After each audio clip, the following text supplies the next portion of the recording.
Everyone, welcome to our channel Rajmohan. আর আমরা আজকে চলে এসেছি শ্যামা পুজো কালী ঠাকুর দেখতে আর বারাসাতে। কারণ দুর্গা পুজো মানে কলকাতা আর কালী পুজো মানে বারাসাত। তো বারাসাতে ঘুরবো আর সব সুন্দর সুন্দর প্যান্ডেলগুলো তোমাদের সাথে শেয়ার করবো। তোমরা সঙ্গে থাকো, ব্লগটা দেখতে থাকো। চলো, তো প্রথমে আমরা একটা প্যান্ডেলে চলে এসেছি। তা শুরু প্যান্ডেলটাই খুবই সুন্দর। শুধু তোমরা দেখো, এখানে সব আমাদের দেশ বীরদের নিয়ে কোনো একটা থিম করা হয়েছে, তো সেটাই চলো দেখে নাও।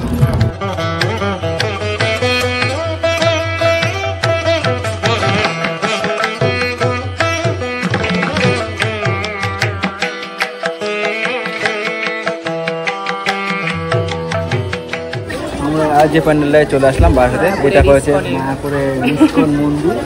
মায়াপুরের ইস্কন মন্দির হয়েছে, মায়াপুরের ইস্কন মন্দিরের প্যান্ডেল অরিজিনাল ইস্কন মন্দির এখনো উদ্বোধন হয়নি, কিন্তু এই মন্দির পুরোপুরি তৈরি হয়েছে। তো চলো দেখে নাও।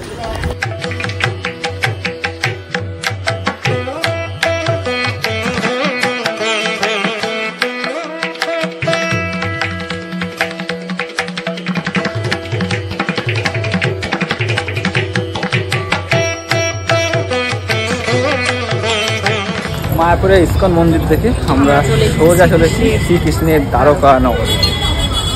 আর এই প্যান্ডেলটা তোমরা জানোই বারাসাতে খুবই হাইপ তুলেছে। আর সত্যি প্যান্ডেলটা ভিডিও দেখেছি খুব সুন্দর, এবার নিজের চোখে দেখবো আর তোমাদের সঙ্গে শেয়ার করবো। তো আমরা দাঁড়িয়ে যখন দ্বারকা নগরী, দ্বারকা নগরীর ভেতরে যাই।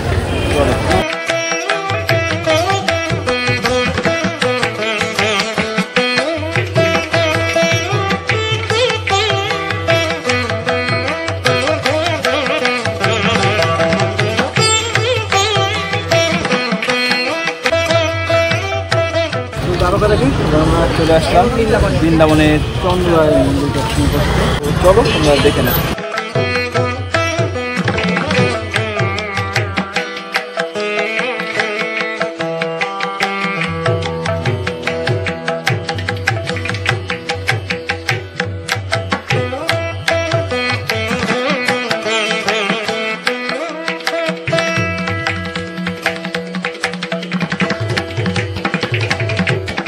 তো আমরা এসেছি আরও একটা ছোটোখাটো মধ্যে সুন্দর একটা প্যান্ডেল, কিন্তু ঠাকুরটা এখানে অসাধারণ, অনেক বড় ঠাকুর। প্যান্ডেল তো অনেক ঠাকুর বড়। তো চলো দেখে নাও।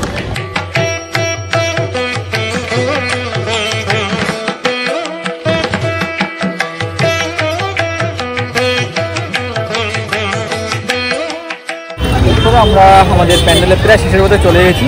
আর এটা আর একটা আছে, এটা দেখে মনে হচ্ছে তিরুপতি বালাজি মন্দিরের ভেতরটা যাই। আর তোমরা একটু মন্দিরটা দেখে নাও, কতটা সুন্দর লাগছে।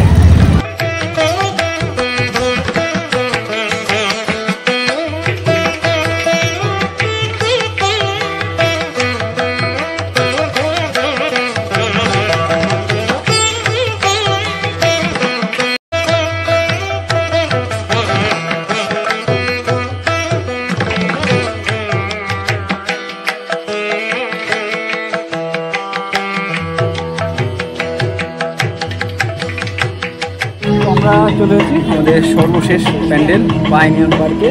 আর এটা হচ্ছে কিছু একটা প্যালেস করেছে, কি পাইসর প্যালেস বা কিছু একটা। তো সামনে গেলে প্যান্ডেলটা দেখতে হবে না, তা তোমরা এই পার থেকেই দেখো। এই পার থেকে পুরো প্যান্ডেলটা আসবে, তারপরে প্যান্ডেলের ভেতরে গিয়ে প্যান্ডেল চলো।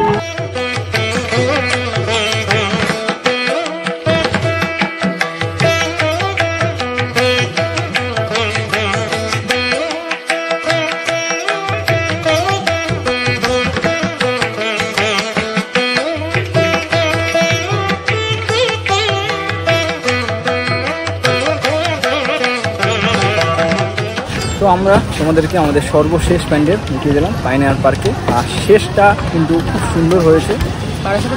আর টপ পাঁচটা বেশি প্যান্ডেল দেখানো হয়েছে। তো বারাসাতের কালী পুজোর ব্লগ তোমাদের কেমন লাগলো অবশ্যই কমেন্ট করে জানিও। ভিডিওটা ভালো লাগলে একটা লাইক করো, ভিডিওটাকে শেয়ার করো। দেখা হবে নতুন একটা ড্রেস ব্লগে। Wait and watch, by.